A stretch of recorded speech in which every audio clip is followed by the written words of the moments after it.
মাত্র 1,000 টাকা 1,500 টাকা আপনি ঢাকা চলে আসতে পারতেছেন, আবার ঢাকা থেকে চিকিৎসা শেষ করে বাড়িতে যেতে পারছেন কক্সবাজারে। আপনি এক স্লিপার না থাকলে আপনার পক্ষে সম্ভব আপ ডাউন 50,000 টাকা আপনার অ্যাম্বুলেন্স ভাড়া দেওয়া সম্ভব? সম্ভব না। তাহলে আমরা তো মানুষের উপকার করতেছি, ক্ষতি করতেছি না। এবং কি যারা আপনার মনে করেন যে মধ্যবিত্ত কিংবা গরিব মানুষ, তারা মনে করেন যে কখনো একটা ভলভো গাড়ি কিংবা স্ক্যানিয়া গাড়ি কিংবা আপনার হোন্ডা গাড়িতে 1500 2,000 টাকা টিকিট কেটে দিনাজপুর যাওয়া সম্ভব? সম্ভব না। তাহলে তারা কি কখনো এসি উঠবে না? ওই ওই ওই সারটা তো আমরা পূরণ করতেছি, ওটা তো আমরা পূরণ করতেছি। আমরা একটা দিনাজপুর এসিতে মাত্র 800-1,000 টাকা নিচ্ছি, একটা রংপুর এসিতে মাত্র 800-1,000 টাকা নিচ্ছি।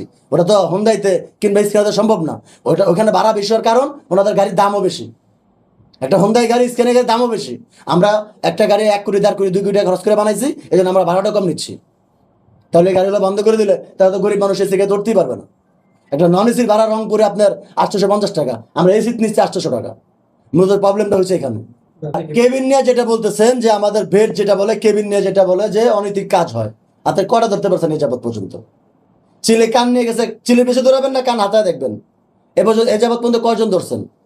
আর শুধু একমাত্র স্লিপার বাসের কেন তো দোষ? যত দোষ নন্দ ঘোষ গুকা সব মাসে নাম পরে গাউরা মাসের নাকি? তা সব দোষ স্লিপারের কেন? লঞ্চে কেবিন নাই? এক একটা লঞ্চে কয়টা কেবিন থাকে হিসাব করেন তো?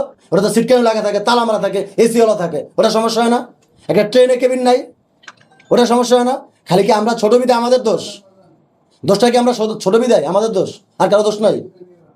সরকারি আপনার ট্রেন আছে, ট্রেনের প্রতিটা ট্রেনে আপনার বগি আছে, কেবিন আছে, এসি করা কেবিন আছে, লক লাগানো সিস্টেম আছে। আর আমাদের বাসে উপরে একজন শুয়ে থাকে, নিচে বসে থাকে, সামান্য 1 হাত ডিস্টেন্স নাই। ওখানে একটা অনৈতিক কাজ হলে কি মানুষ দেখে না? মানে শোনা কথা গুণা, ওরা আমরা ছোটবেলা শুনেছি না, মানে শুনছেন তো বেলা ফলাইলেন নাকি এরকম কিছু? এখন আমাদের এত বড় একটা শিল্প আপনারা ধ্বংস করে দেবেন, এতগুলো মানুষ কোথায় যাবে? 5 লক্ষ মানুষ, মালিক সহ কর্মচারী সহ। এক একটা গাড়িতে 6 জন করে স্টাফ থাকে। কিভাবে? 2 জন ড্রাইভার, 2 জন হেল্পার, 2 জন সুপারভাইজার। তাহলে গাড়ি আছে আপনার 3 থেকে 4 হাজার গাড়ি। 5-6 লক্ষ মানুষ আপনি কোথায় চাকরি দেবেন? এমনিতে মানুষ চাকরি পাচ্ছে না বাংলাদেশে বর্তমান, বিভিন্ন শিল্প কারখানা বন্ধ হয়ে যেতেছে। তাহলে এটাও যদি বন্ধ করে দেন তার মানুষ কোথায় যাবে? মানুষের তো পেট আছে, বিভিন্ন জায়গায় চুরি চিন্তায় বেড়ে গেছে, তখন তো আরো বাড়বো।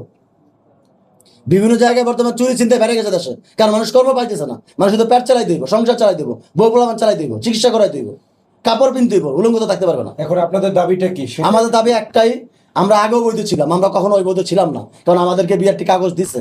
বিআরটি অন্ধ হয়ে কাগজ দেয় নাই, দেখে কাগজ হঠাৎ করে 1 থেকে 1.5 বছর ধরে আমাদের মনে করেন রোড পারমিট দিচ্ছে না, কিংবা ফিটনেস দিচ্ছে না, কিংবা আমাদের ট্যাক্স নিচ্ছে না। হঠাৎ করে 1 থেকে 1.5 বছর ধরে হয়তো বা বড় কোনো ব্যবসায়ী কিংবা বড় অসাধু কোনো লোক ওনাদেরকে এরকম চাপ দিচ্ছে, কিছু একটা বলতেছে, এই জন্য এটা হইতেছে। নইলে এটা হবে কেন? এতদিন তো হয় নাই, আজকে নতুন চলতেছে।